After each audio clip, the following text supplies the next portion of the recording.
피라미드 내부의 비밀. 이집트의 대표적인 건축물인 피라미드는 오랫동안 그 내부에 무엇이 있는지 알 수 없는 미스테리로 남아있습니다. 최근의 연구에서는 갑판식 구조물이 존재하는 것으로 밝혀졌으며, 이를 통해 피라미드 내부의 구조와 설계에 대해 더욱 알아갈 수 있게 되었습니다. 피라미드는 이집트의 고대 문명에서 가장 유명한 건축물 중 하나입니다. 그러나 그 내부에 대한 이해는 여전히 미스테리로 남아있습니다. 피라미드의 내부 구조는 여전히 완전히 밝혀지지 않은 부분이 많기 때문에 이를 연구하는 노력은 계속되고 있습니다. 최근에는 라디오 파장과 코스믹 레이더를 사용하여 피라미드 내부를 조사하는 연구가 이루어졌습니다. 이러한 기술을 사용하면 피라미드 내부에서 물체의 위치와 크기를 정확하게 파악할 수 있습니다. 이를 통해 피라미드 내부의 다양한 공간들을 조사하고 이 공간들이 어떻게 사용되었는지와 건설 방법에 대한 새로운 이론들이 제시되고 있습니다. 또한 최근에는 피라미드 내부에서 나온 음파를 분석하여 피라미드의 구조와 내부 공간에 대한 새로운 정보를 얻는 연구도 이루어졌습니다. 이러한 연구를 통해 피라미드의 내부 구조와 건설 방법, 그리고 그들이 사용한 기술 등에 대한 이해도가 더욱 높아지고 있습니다. 그러나 아직까지 피라미드 내부에 대한 모든 것을 알기에는 부족합니다. 특히 피라미드 내부에는 아직 발견되지 않은 공간이 있을 가능성이 있으며, 이러한 공간들이 미스테리를 더욱 깊게 만들고 있습니다. 왕의 사망 원인. 이집트의 파라오들은 신의 자리에 오르기 위해 대단한 권력을 가졌지만 그들이 어떤 원인으로 사망했는지에 대한 미스테리가 여전히 존재합니다. 일부는 질병이나 사고, 일부는 암살로 추정되지만 정확한 사망 원인은 여전히 알려지지 않았습니다. 이집트의 파라오들은 그들의 지위와 권력 때문에 삶과 죽음의 경계를 넘어 신과 같은 존재로 추앙받았습니다. 그러나 그들의 사망 원인은 여전히 밝혀지지 않은 미스테리입니다.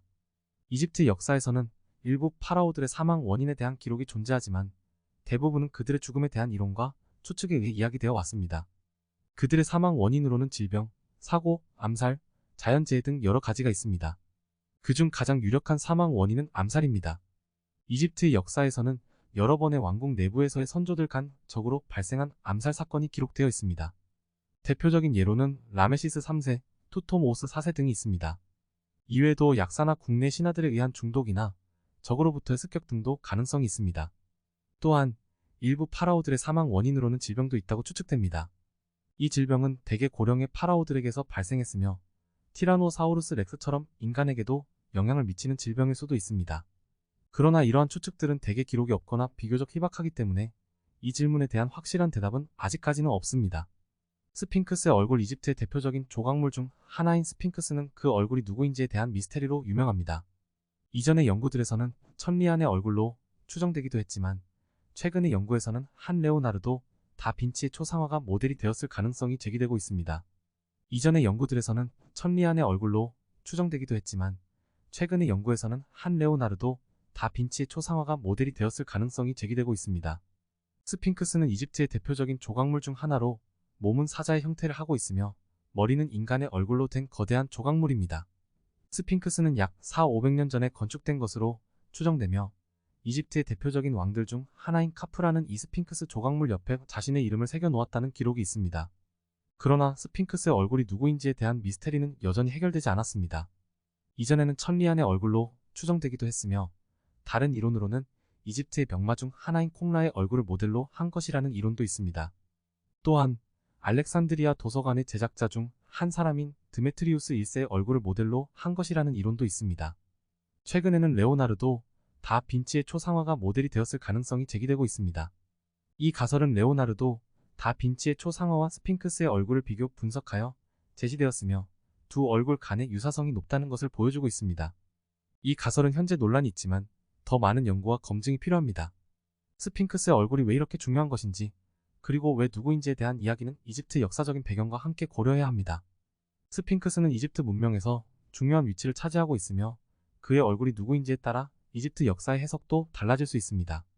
그러므로 스핑크스의 얼굴에 대한 연구와 논의는 이집트 역사와 문화를 이해하는 데 매우 중요합니다. 불멸의 석상. 이집트의 고대 문명에서는 불멸의 석상을 만들 수 있는 기술이 존재한다는 이야기가 전해져 왔습니다. 이러한 석상들은 살아있는 것처럼 보이며 더욱 이상한 것은 그들의 눈이 광채를 띠기도 합니다. 이집트 고대 문명에서는 불멸의 석상을 만들 수 있는 기술이 존재한다는 전설이 있습니다. 이러한 석상은 살아있는 것처럼 보이며 그들의 눈이 광채를 띠기 때문에 더욱 신비롭게 느껴졌습니다.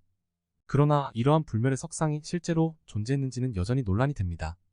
이집트의 역사적 기록에서는 이러한 석상에 대한 직접적인 언급이 없지만 이야기와 전설은 오랫동안 전해져 왔습니다.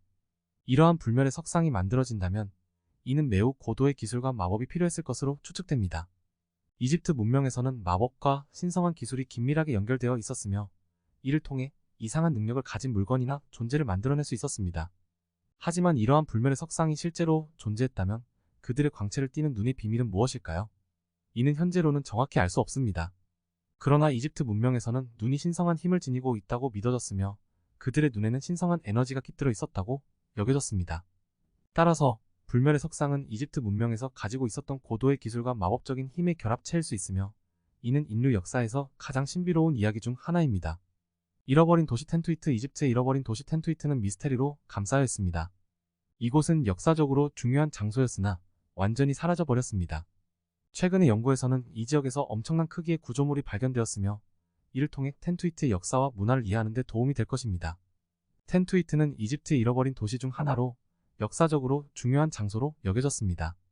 이 도시는 암람비스 산맥과 네게브 사막 사이에 위치한 고원지대에 있었으며 역사학자들은 이곳이 고대 이집트 제18왕조 시대의 수도였다고 추정하고 있습니다.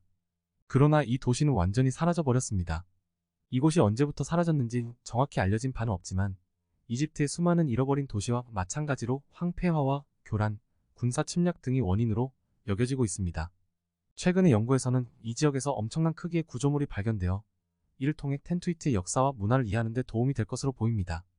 발견된 구조물에는 거대한 벽돌 건축물, 대형 광산, 유기농 농장 등이 포함되어 있으며 이러한 구조물은 이곳이 예전에는 상당한 규모의 도시였음을 보여줍니다.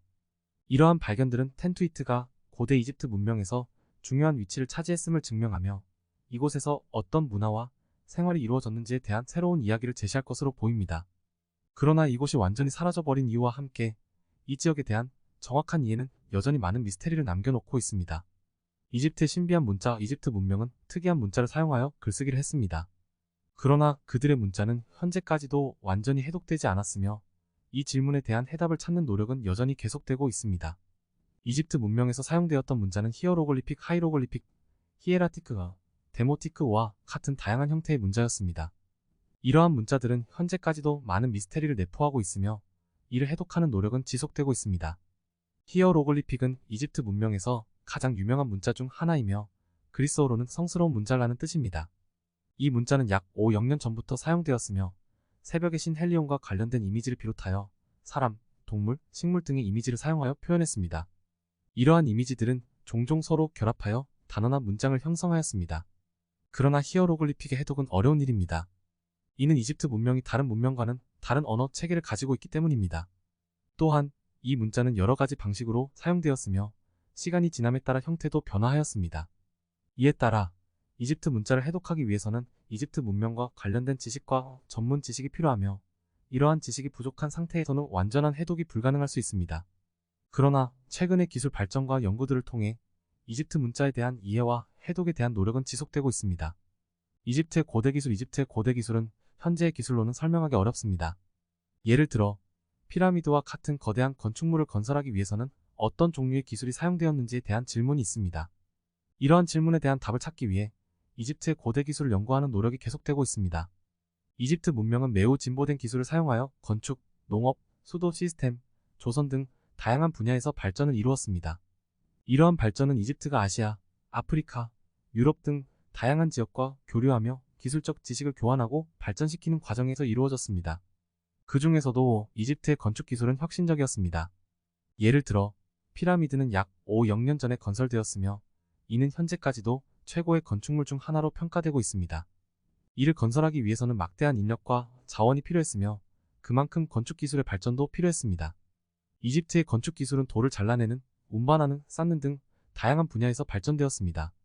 예를 들어 피라미드를 건설할 때는 큰 돌을 잘라내고 정밀하게 연마하여 다른 돌과 완벽하게 맞추는 기술이 필요했습니다. 또한 이러한 돌들을 원하는 위치로 옮기기 위해서는 큰 노력과 기술이 필요했습니다. 이러한 작업은 인력만으로는 어렵기 때문에 동물, 기계적 장치, 물 등을 이용하여 작업을 수행했습니다.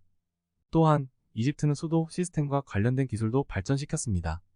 나일 강이 물을 농업에 활용하기 위해 수로 시스템을 구축하였으며 이를 통해 물을 배급하고 저장하는 등의 작업을 수행했습니다. 또한 흙을 경작하기 위해 수로를 설치하는 등의 기술도 발전되었습니다. 이와 같이 이집트 문명은 다양한 분야에서 혁신적인 기술을 발전시키며 현재까지도 많은 이들의 관심을 받고 있습니다.